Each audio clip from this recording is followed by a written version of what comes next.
আপু এখন ভালো করে যাবে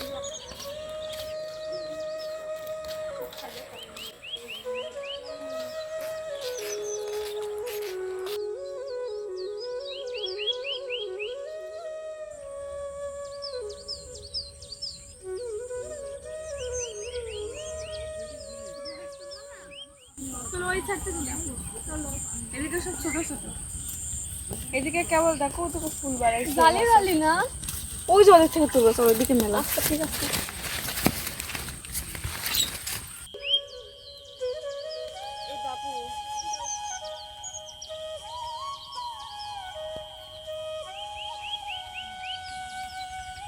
আপু এটা পাইছি বড়টা তুলো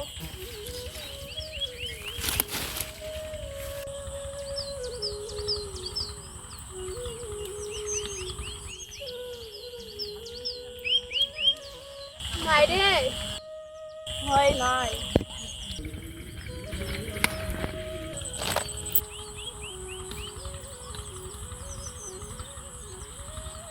আপু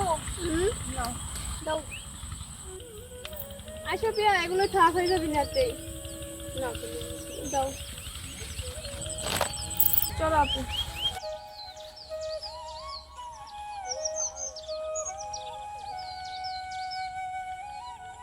আজকে আমরা মাঠ থেকে ঢেঁড়স তুলে নিয়ে আসলাম ঢেঁড়স দিয়ে আর ডিম দিয়ে রান্না করবো আপনারা কিন্তু অবশ্যই ভিডিওটা দেখবেন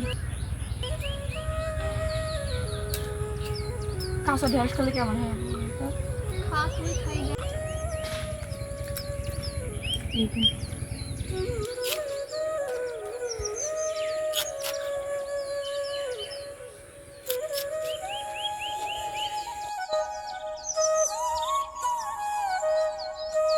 ঢেঁড়সগুলো কাটা হয়ে গেছে এখন আমি তরকারিটা রান্না করব এখন আমি ডিম দুইটা ভেঙে নেব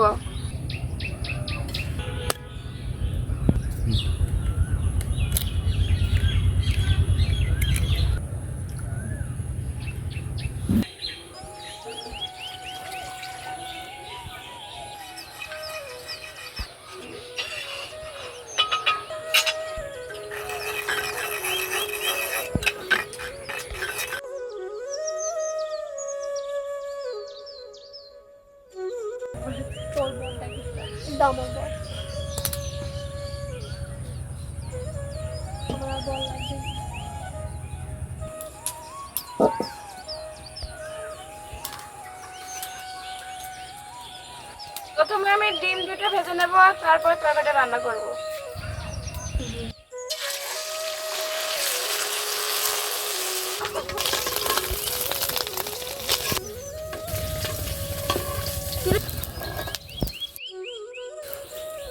এখন আমি তরকারিটা রান্না করব যার জন্য সবকিছু রেডি করে নিয়েছি ঝাল পেঁয়াজ কাটা রসুন কাটা ঝালের গুঁড়া হলুদের গুঁড়া ধনিয়া গুঁড়া আর একটু লবণ প্রথমে রসুন কাটাটা দিয়ে দেবো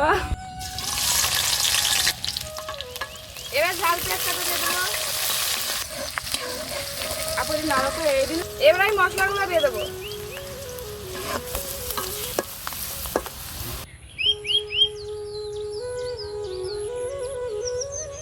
এবার ঢেঁড়সগুলো দিয়ে দেবো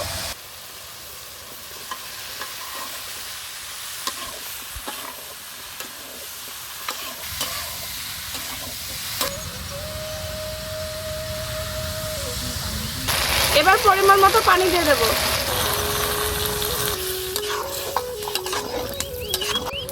ডিমগুলো পিস পিস করে কেটে নিয়েছি এখন তরকারির ভিতর দিয়ে দেবো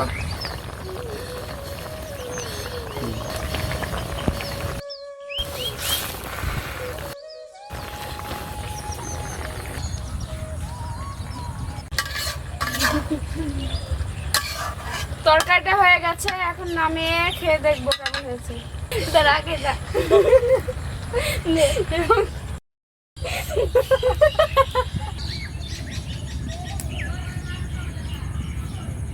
আজকে আমরা রুটি দিয়ে তরকারি খেয়ে দেখবো কেমন হয়েছে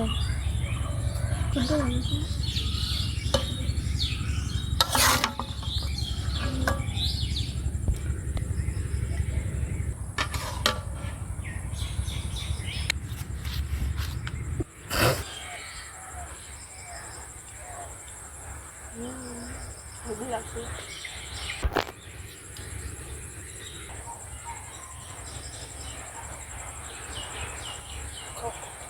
আপু এইটা ভালো লাগছে, কাঁঠালের তরকারি হলে আরো হেভি হয়েছে। কাঁঠালের তরকারি রুটি খেতে হেভি দেখে না। তুমি আইনে স্কোয়ারই আনবে না, আর একদম রান্না করবো কাঁঠালের তরকারি। আমাদের ডিম দিয়ে ঢেঁড়স রান্নার ভিডিওটি যদি ভালো লাগে একটি লাইক আর কমেন্ট করবেন।